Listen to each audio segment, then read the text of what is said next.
The tools of the trade haven't changed much since pocket watches ruled the day. In this Swiss workshop, the mechanisms are meticulously handcrafted, just like they were centuries ago. The watchmaker starts by polishing parts to a mirror finish. He mixes lavender and almond oils with a diamond paste. He extracts a part called the cage from its storage solution, sets it in the paste, and polishes it against a zinc block.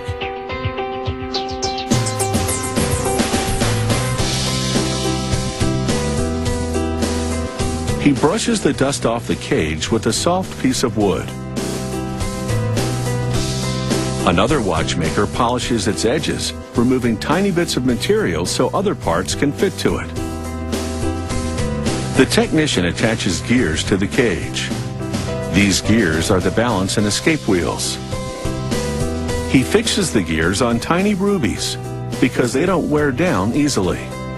The second half of the cage completes this mechanism called the tourbillon. Invented in 1789, these rotating gears in a cage counteract the effect of gravity on timekeeping for more accurate results.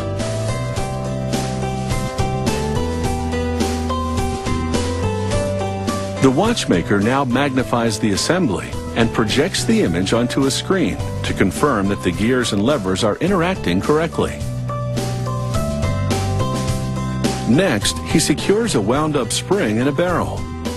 This is the main spring that powers the gears of the watch. He dips a pin in some grease and uses it to lubricate the spring. Then he caps the mainspring with a cover and tamps it down with a special tool. He carefully positions the barrel in its slot on the main plate.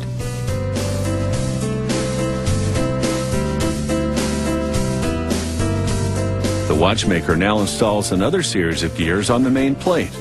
They'll transfer power from the spring to the tourbillon.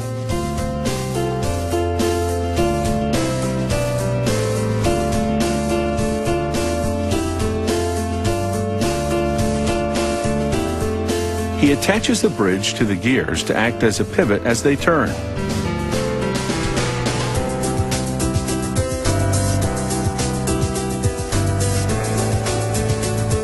Another spot of grease keeps these wheels turning efficiently.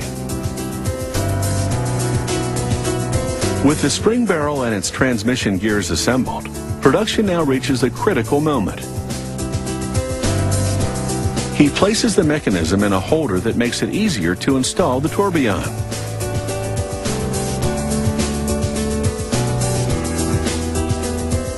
It's a tricky job.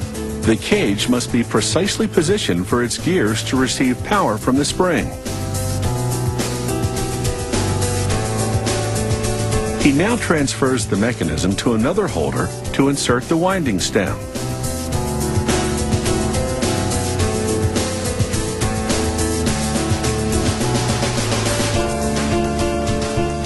Next, he engraves a circular pattern onto a bridge plate. This high-end finish is called perlage.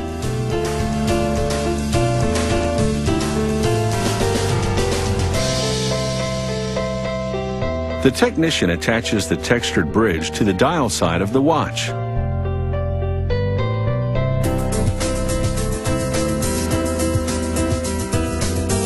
He assembles more gears and a numbered wheel to the bridge.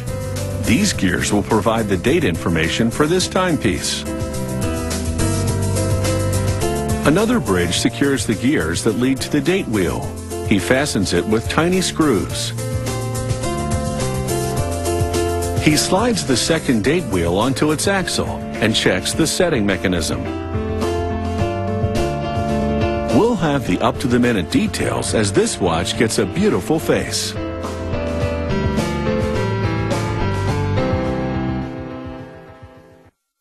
Even in the age of digital and electronic wristwatches, the mechanical watch has an appeal that's timeless. Some are among the most complex in the world and can cost in the six-figure range. At that price, time is truly a luxury.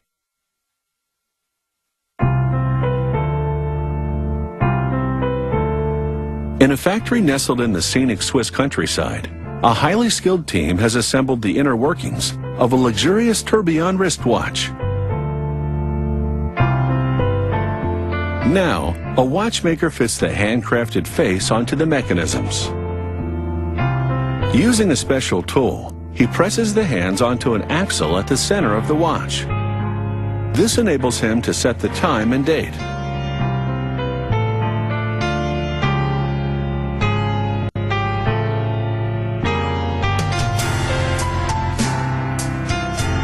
The watch will be encased with 18-karat red gold bezels sealed against the elements with rubber rings.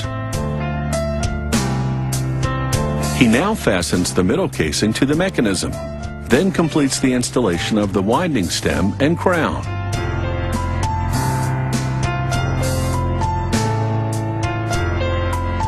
The watchmaker lubricates the bridge for the auto winding system, then engraves a parallel ribbed pattern onto it. This adds visual interest to the bridge, making this luxury watch look good inside and out.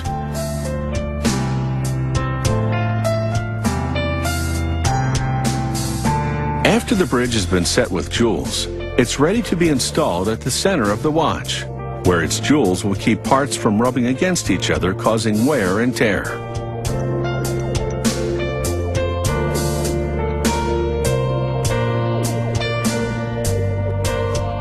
An artist now engraves the rotor that's to be attached to the bridge. It's this part that will automatically wind the watch. It's a signature piece that can reflect the customer's individual taste.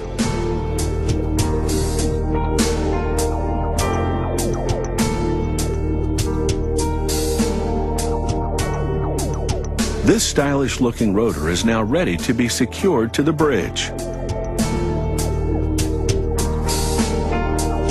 Once installed, even the slightest movement will cause this rotor to oscillate, and that action winds up the mainspring of the watch.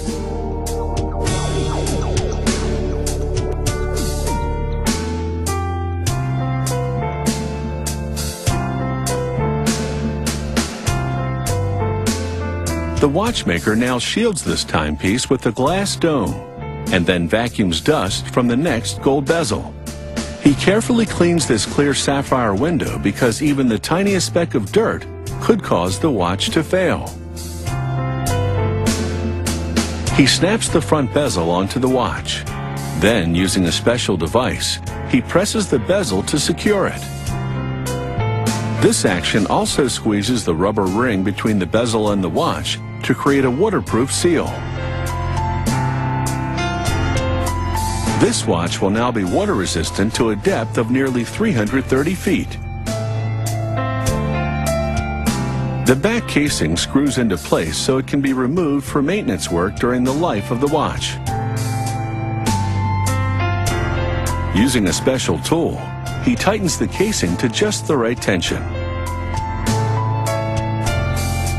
He then inspects the watch to confirm that the rotor moves freely within the case.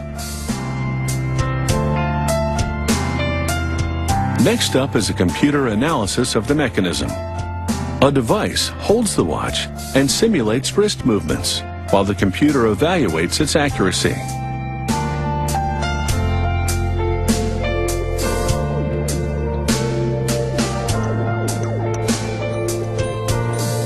That's the sound of a minute repeater, which is a feature on some models. When triggered, it chimes the time. And now this watch takes the plunge into a container of water. If bubbles appear, it would signify a leak, but there are none, so this watch is waterproof.